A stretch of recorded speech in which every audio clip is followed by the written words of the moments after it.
Hello guys, welcome back to my another new video, and today's video gonna be very interesting because আজকে আমি Pulsar N160 বাইকটা review করব after 25,000 kilo চালানোর পর।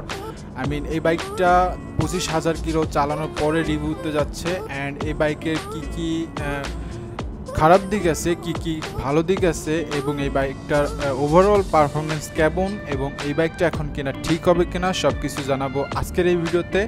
So আপনাদের যেটা করতে হবে, এই ভিডিওতে অবশ্যই একটা লাইক দিয়ে রাখবেন, অ্যান্ড বাইক রিলেটেড আপডেট পেতে আমার চ্যানেলটা সাবস্ক্রাইব করে রাখবেন, অ্যান্ড যারা ফেসবুক পেজ থেকে দেখছেন অবশ্যই পেজটাকে ফলো করবেন। শুরু করতেছি আজকের ভিডিও। সো গাইস, রিভিউ করার জন্য আমরা আসছি একটা নদীর পাড়ে, ব্ল্যাক কালার মনোটোন এবং ব্লু কালার মনোটোন, প্লাস সাথে আমাদের সবার প্রিয় Pulsar N160 বাইকটা। অ্যান্ড এই বাইকটার সর্বপ্রথম একটা খারাপ দিক বলতে হলে আমাকে যেটা বলতে হবে যে এই বাইকটার স্পেয়ার পার্টসের দাম বেশি। এই বাইকটা ওভারঅল ভালো হলেও স্পেয়ার পার্টসের দামটা একটু বেশি হওয়ার কারণে এটা একটা খারাপ দিকের মধ্যেই পড়ে, বিকজ এই বাইকটার যেই এয়ার ফিল্টার আছে সেটার দাম অ্যারাউন্ড 1000 টাকা, যেখানে অন্য বাইকের এয়ার ফিল্টারের দাম 500 টাকার নিচে, কিন্তু সেখানে এই বাইকটার ডাবলেরও বেশি দাম হয়। এটা একটা খারাপ দিকের ভিতরেই পড়ে। প্লাস এই বাইকটার অয়েল ফিল্টারের দামও কিন্তু 350 টাকা। অন্য যে কোনো এই বাজেটের বাইকের অয়েল ফিল্টারের দাম দেখবেন যে 100 টাকা থেকে 120 টাকার ভিতরে থাকে, বাট এইটার স্পেয়ার পার্টসের দাম একটু বেশি অন্য বাইকের থেকে। তো এই গেল একটা খারাপ দিক। অ্যান্ড সেকেন্ড খারাপ দিক হচ্ছে এই বাইকের আফটার সেল সার্ভিস ভালো না। এই বাইকটা খুব বেশি শোরুম বাংলাদেশে নাই। যেগুলো আছে ঢাকার ভিতরে বেশি, তবে ঢাকার ভিতরে যদি আপনি কিনতে চান তাহলে সেল সার্ভিস ভালো পাবেন, বাট ঢাকার বাইরে একটু সমস্যার ভিতরে আপনাকে পড়তে হতে পারে, কারণ এনাফ সেল সার্ভিস এই বাইকটার নাই ঢাকার বাইরে। তবে ঢাকায় আপনার কোনো ধরনের সমস্যা হবে না আশা করতেছি। অ্যান্ড গাইস, এই বাইকটার আরেকটা প্রবলেম হচ্ছে এই বাইকটার টার্নিং রেডিয়াস কিন্তু বেশি। এটা আপনাকে অল্প জায়গায় ঘোরানো পসিবল হবে না, একটু বেশি জায়গা নিয়ে থাকে। সো যেটা কিন্তু সিটিতে রাইড করার ক্ষেত্রে একটু প্রবলেম মনে হতে পারে, বাট আপনি যদি এটা ইউজ করতে থাকেন তাহলে আস্তে আস্তে সেটা আর মনে হবে না। তো এটা খুব বেশি বড় প্রবলেম না, বাট এটা একটা প্রবলেমের ভিতরেই পড়ে, তার জন্য এটা বললাম। গাইস, এটার আরেকটা প্রবলেম হচ্ছে এটাতে হ্যান্ড পেইন হতে পারে। প্রথম অবস্থাতে বলতে 2000-3000 কিলো চালানো পর্যন্ত আপনার হ্যান্ড পেইন ফিল হবে, বাট তারপরে যে আস্তে আস্তে এটা আপনার সাথে অ্যাডজাস্ট হয়ে যাবে। বাট এই যে হ্যান্ডেল বারটা ইউজ করা হয়েছে এই বাইকে, সেটা হচ্ছে pipe handle bar. And pipe handle বার হওয়া সত্ত্বেও এটা কিন্তু 3 পার্ট হ্যান্ডেল বারের মতোই কিছুটা আচরণ করে থাকে। এটাতে একটু ঝুঁকে চালাতে হয়, যার কারণে প্রথম অবস্থায় আপনার একটু হ্যান্ড পেইন হতে পারে, বাট আস্তে আস্তে এটা অ্যাডজাস্ট হয়ে যাবে আশা করি। এরপরে আরেকটা এই বাইকের খারাপ দিক হচ্ছে এই বাইকের টায়ার সাইজ অন্য বাইকের তুলনায় একটু কম। এই বাজেটের থেকে কম বাজেটের বাইক যেমন সুজুকি জিক্সারে কিন্তু পিছনে 140 সেকশনের টায়ার ব্যবহার করা হয়েছে, বাট এই বাইকে কিন্তু 130 সেকশনের টায়ার দেওয়া হয়েছে, যেটা হচ্ছে রাইডিংয়ের ক্ষেত্রে আপনাকে একটু আনকমফোর্টের দিকে ফেলবে, কারণ কর্নিংয়ের সময় আপনার একটু কমফোর্ট লেভেল কম থাকতে পারে। অ্যান্ড ব্রেকিং সিস্টেমটাও এইটার জন্য একটু কম হয়, তবে এই বাইকের ব্রেকিং কিন্তু অনেক ভালো। বাট টায়ার যদি 140 সেকশনের হতো তাহলে আমার মনে হয় এটা খুবই ভালো হতো এই বাইকের সাথে। অ্যান্ড গাইস, এই বাইকের আরেকটা খুবই বড় খারাপ দিক হচ্ছে এই বাইকের ইঞ্জিন অয়েল লাগে কিন্তু 1250, যেখানে সুজুকি জিক্সার মনোটোন বাইকে লাগে হচ্ছে 950 ml, বাট একটাতে 1250 ml, যার কারণে আপনাকে 2টা ক্যান পারচেস করতে হবে একসাথে, কারণ 1 লিটারের বেশি ক্যান পাওয়া যায় না, যার কারণে 2টা ক্যান কিনে একটা থেকে ফুল ঢালতে হবে, আরেকটার 250 ml ঢালতে হবে, বাকিটা রেখে দিতে হবে, পরে ইউজ করা যাবে অবশ্য।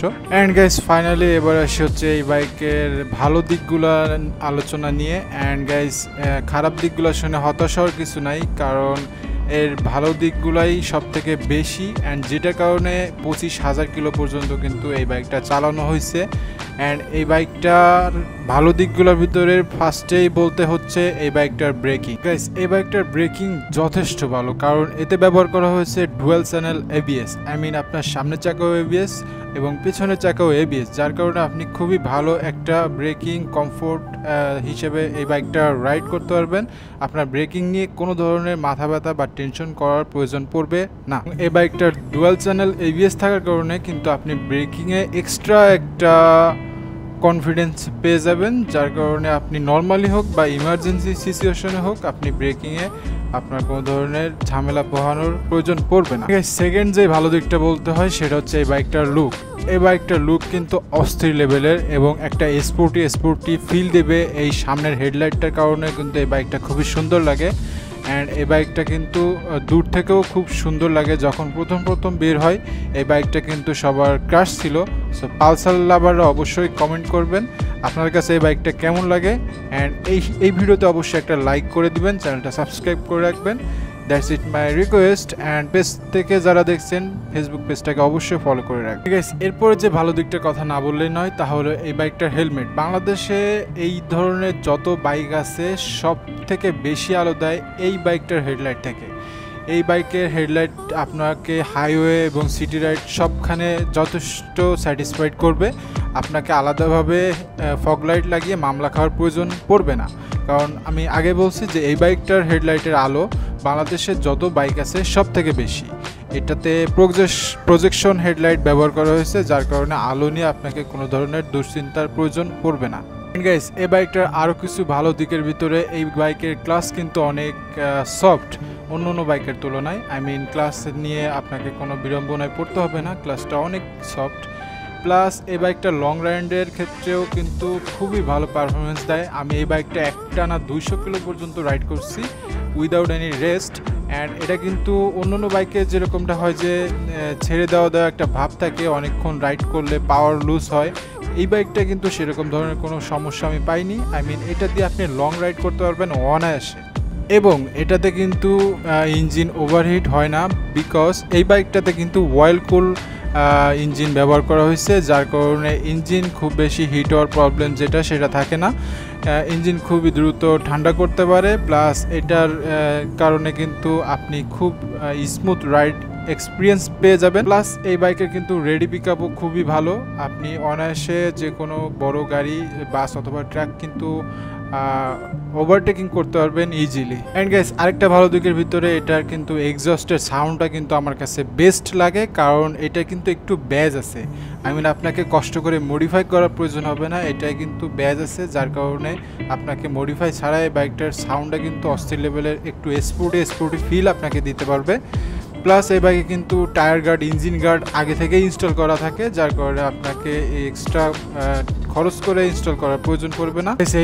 এই বাইকে কিন্তু সেমি ডিজিটাল মিটার ব্যবহার করা হয়েছে, যেখানে সব কিছুই থাকবে। আপনার এই গিয়ার স্পিড থেকে সব কিছুই আপনি এই মিটারে পেয়ে যাবেন। প্লাস এই বাইকের আরেকটা সুবিধা হচ্ছে সাইড স্ট্যান্ড থাকলে কিন্তু স্টার্ট নেয় না, কারণ সাইড স্ট্যান্ড সেন্সর আছে, যেটা আপনাকে অ্যাক্সিডেন্ট থেকে বাঁচাতে সাহায্য করে থাকবে। অ্যান্ড গাইস, এই বাইকটা আরেকটা ভালো দিক হচ্ছে এই বাইকের সিটিং পজিশন, এবং সিটিং পজিশন কিন্তু খুবই কমফোর্ট রাইডের জন্য, প্লাস পিলিয়নের কিন্তু যথেষ্ট প্রশস্ত একটা সিট আছে। আপনি লং রাইডের ক্ষেত্রে খুব বেশি পেইনের ঝামেলা আপনাকে পড়তে হবে না, এবং রাইডিং সিটটাও কিন্তু বেশ কমফোর্ট, আপনি বসে চালিয়ে কিন্তু খুবই মজা পাবেন। এবারে আসি সাসপেনশন। এই বাইকের ফ্রন্টে কিন্তু টেলিস্কোপিক সাসপেনশন ব্যবহার করা হয়েছে, যেটা আর পেছনে হচ্ছে মনোশক সাসপেনশন অ্যাডজাস্টেবল, যেটা অ্যাডজাস্ট করা যায়। প্লাস এই বাইকটা কিন্তু প্রথম অবস্থায় একটু হার্ড লাগলেও চালাতে এটা সাসপেনশন খুবই ইজি হয়, স্মুথ রাইড আপনাকে দেবে। ভাঙাচোরা রাস্তার ভেতরে চালালেও আপনি খুব বেশি ঝাঁকি অনুভব করবেন না। গাইস, এবারে আসি এই বাইকের মাইলেজ সম্পর্কে। মাইলেজ কত দেয় সিটিতে প্লাস হাইওয়েতে। সো গাইস, আমার এই বাইকের ক্ষেত্রে আমি সিটিতে মাইলেজ পেয়েছি 42 থেকে 45 কিলোমিটার পার লিটার, এবং হাইওয়েতে পেয়েছি 52 থেকে 56 কিলোমিটার পার লিটার। অ্যান্ড যদি আপনি খুব বেশি টানাটানি করেন, ওভার স্পিডে চালান, রেডি পিক আপ ঘন ধরেন, দ্রুত পিক আপ ওঠানামা করেন সেক্ষেত্রে আপনি 35 থেকে 40 কিলোমিটার মাইলেজ চলে আসবে, একটু ড্রপ করবে। বাট নর্মালি জেন্টাল রাইড করলে আপনি 45 থেকে 50 কিলোমিটার পর্যন্ত এই বাইকের ফুয়েল থেকে মাইলেজ পেয়ে যেতে পারে। অ্যান্ড গাইস ফাইনাল আরেকটা সুবিধার কথা বলবো, সেটা হচ্ছে এই বাইকটার মেইনটেন্যান্স খরচ কিন্তু খুবই কম। আমি এই বাইকটা 25,000 কিলো চালানো পর্যন্ত এর ভিতরে সবথেকে বড় খরচ বলতে একটাই খরচ হয়েছে, সেটা হচ্ছে এর সামনের চাকার ব্রেক প্যাডটা একবার চেঞ্জ করা লাগছে, প্লাস এই বাইকের Mobil change, air filter change এবং অয়েল ফিল্টার চেঞ্জ ছাড়া এই বাইকের কিন্তু তেমন কোনো খরচ করা প্রয়োজন পড়ে নাই। সো বলা যেতে পারে যে এই বাইকটার মেইনটেন্যান্স খরচ খুবই কম। অ্যান্ড গাইস এই বাইকটা কিনতে আপনি কাউকে রেফার করবেন কিনা অবশ্যই কমেন্ট করে জানাবেন। এই ভিডিওটি ভালো লাগলে অবশ্যই এই ভিডিওতে একটা লাইক করে দিবেন। অ্যান্ড বাইক রিলেটেড আপডেট পেতে আমার চ্যানেলটা সাবস্ক্রাইব করে রাখতে পারেন। অ্যান্ড যারা ফেসবুক পেজ থেকে দেখছেন অবশ্যই পেজটাকে ফলো করে যাবেন। অ্যান্ড গাইস দেখা হবে নেক্সট অন্য কোনো একটা ভিডিওতে। টিল দেন সবাই ভালো থাকবেন, খোদা হাফেজ।